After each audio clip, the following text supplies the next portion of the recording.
Sambit ko sa babaeng nakabistida. Sa mga mata pa lang niya, nakita na ang pagdidiri ng mga mata at panguhusga. Sanay naman na ako sa mga batang iyon. Hindi na bago ang itsura nila, na tila ba meron akong nakakahawang sakit. Dumukot siya sa kanyang bag at pumapak ng iilang barya na naligaw sa bag niya. Biglang tumibok muli ang puso ko. Sa wakas, magkakaroon na naman ng laman ang aking tiyan na noong nakaraang gabi pa nasayaran ng pagkain. Hindi ko malaman kung tumigil ba ang oras o sadyang matagal lang maghanap ng pera ang binibini. Pero kung titingnan ng paligid, kinakain na ng kadiliman ng park. Hindi sa naiinip ako pero kanina pa kasi ako binabagabag ng tiyan kung walang tigil sa pagbulo. Ayan, kumukulo na yung tiyan niya.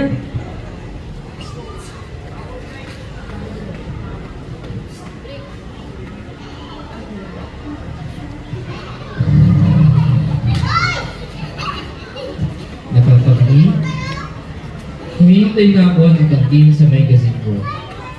Ang amoy ng nilulutong pansit canton ay binabati ang tiyan kong kumakulang. Ayan, huwag mong gagamitin sa masama yan ha. Sabi niya na may ngiti sa kanyang labi. Isang 50 peso bill, hindi ko napigilang di maluha kasi makakakain na ako. Pag-uusap ko na ang sarili ko kahit ngayong araw lang. Dali-dali ako nagpapasalamat. Isang anghel ang aking natagpuan. Akala ko, papaasahin lang din ako ng dalaga. Katulad ng ibang kunwari may magbibigay. Pero hindi naman pala. Dapat, hindi tayo sa mukha nagbabase ng ugali ng isang tao. Dahil hindi lang doon, makikita ang tunay nilang intensyon. Umalis na ako doon at agad naghanap ng makakainan. Maaari akong pumunta kina Aling Edna sa may tabi ng school ng St. Mary Magdalene Parish School. Masasarap ang mga pagkain doon eh. O kaya, sa may kapsihan sa gilid ng shrine. Pero sana, papasukin ako sa loob. Dumadami na ang tao sa parke. Uwian na ata ng mga high school student na dito muna dumadaan. Bago umuwi sa kanilang bahay. Kasalukuyan akong naglalakad patungo sa may parking. Maraming mga stalls na pagkain ang nandito. Malapit na rin naman ang Pasko. Kaya isang mabuting ideya ang kinalang ang ginawa. Nene, kumain ka na ba? Hindi ka dito at kumain ka na. Ani ng matandang alien na sadyang nagbigay-ligaya sa aking puso. Simula pa lang, nung ako ay 8 taong gulang, si Aling Neneng na ang nagpakita sa akin na hindi lahat ng tao ay uhusgan ka sa panlabas na anyo. May quest din siya dito na sadyang dinadaya. Ay mukhang kung maaga pa kayo. Nakakauwi ngayon, no inang? Nilagsana naman ang paborito nilang pansit Henoy. Agad kong sambit nang makita ang sinasandok na pansit na inang. Hindi lang dahil sa sadyang masarap ang kanyang luto, bibihira lang kasi ang mga tao na may alam kung paano gawin ang pagkain na ito. Hangot ang pangalan nito sa unang presidente ng Pilipinas, si Emilio Aguinaldo, na siyang may-ari ng buong lutuin, kung saan ako nakatira at natutulog. Paborito niya ang Henoy, kaya ito ay pinamalan sa kanya bilang pag-alala katulad ngayon na halos iilan na lamang ang may alam na bagay na ito. Iniyain ni Inang ang pagkain at pinaupo sa kanyang tabi. Walang tutol na umubo ako doon at kumain. Nakita ko naman ang mukha ng mga taong pinupukol sa akin. Pero, di alintangin ni Inang iyon at nagkikwento lamang siya ng mga bagay na nangyari ngayong araw.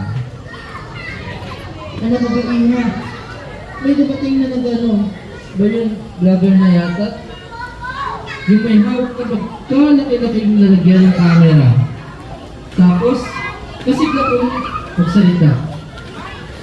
Tinanong nila ako kung ano ba itong aking binibenta. Kita ang hiling sa mga mata ni Inang habang siya ay nagkwento habang ako ay busy sa pagkain. Ang sarap! Tapos, Iha, alam mo ba na ipapakita daw nila ako bilang, ano ba yun? Yung parang pinakapangunahing tindahan dito sa Aguinaldo Shrine.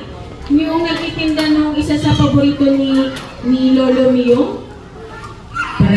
Proud na sambit ni Inang. Agad akong napapalakpak at buong siglang nagsambit. Naku, Inang! Lalo kang dadagsain ng tao dito. Sabi niyang ganun.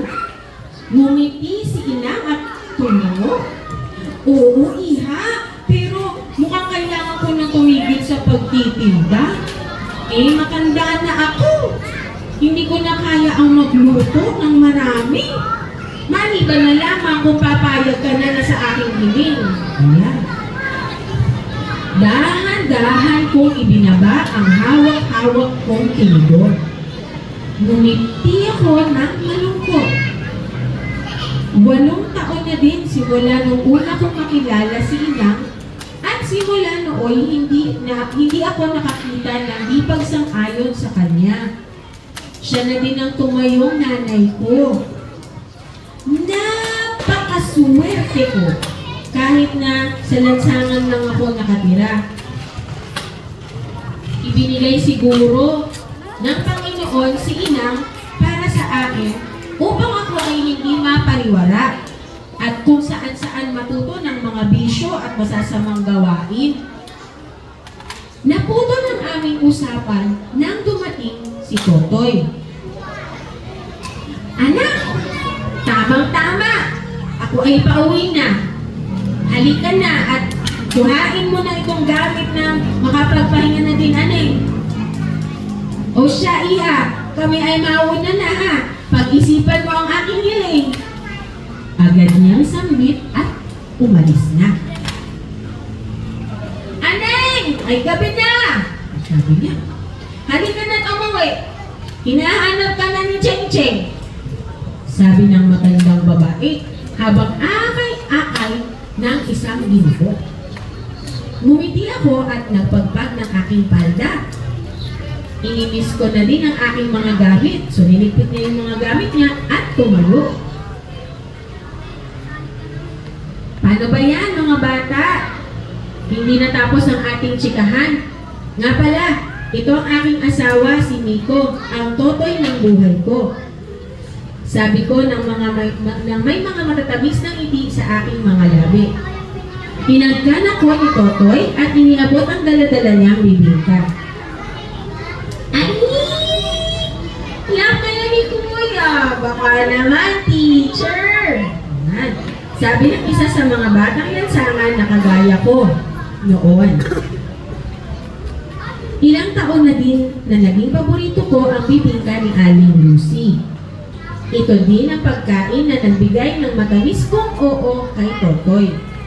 Isa akong batang kalye na kinupkop ng kanilang pamilya. Isang malaking regalo sa akin mula nung nakilala ko sila. Pinag-aral at dinamitan. Naging guro at ina ng 2 anak namin ni Totoy. Ito ang aking kwento na kahit hindi man kasing palad ng iba, isa pa din patunay na hindi lahat ng tao ay masasama. Halika na, Aneng. Mag-uumpisa na daw ang may tinis. Baka di natin maabutan si Lucy. Sabi ni Inang. At excited na excited. Iniabot ko ang isang box na bibingka sa mga bata at nagpaalam. Oh, ang mga assignments nyo ha, gawin nyo. O siya, sa susunod na lang muli ang kwento ko. Maligayang Pasko, paalam. Ayan. So, dyan po nagtatapos ang ating kwento tungkol kay Diyan po natatapos ang ating kwento, pinamagatang kalye. O, magtatanong si Kuya Winston. O, si ate daw muna. Magkano daw po yung ibinigay ng isang nagpapalimos doon sa bida ng storya? Natandaan niyo ba? Boss, ano yung binigay sa kanya? Magkano yung ibinigay na halaga? Ha? 100? Masyado yata malaki yun. Magkano yung binigay? Sige, ate, Muayta. Meron na siya muna. Yung wala pa. Si ate Roxanne. 50 pesos. Meron ka na bang book? Wala pang book. Okay. Ano daw po yung pangalan nung gumagawa ng bibingka? Si Ate Rosemary, meron ako eh. Wala pa ba? Si Ate Rosemary daw nataas kamay. Hindi. Ano daw po yung pangalan nung gumagawa ng bibingka? Ano pangalan? Ano pangalan? Ano pangalan po daw nung gumagawa ng bibingka? Sabi dito, sabi. Ayan o, sabi niya, halika anay, mag-uumpisa na daw ang may tingis, baka di natin maabutan si... Yun, sino yun? Sige po, si Kuya Kier. Hindi siya. Sino yung gumagawa ng bibingka? Kilala din niya na gumagawa ng bibingka dito sa atin eh. Sige, Kuya Andre. Ay, alam, may book na to si Kuya Andre. Sige, Christine. Ano ba? Luisa? Hindi po eh.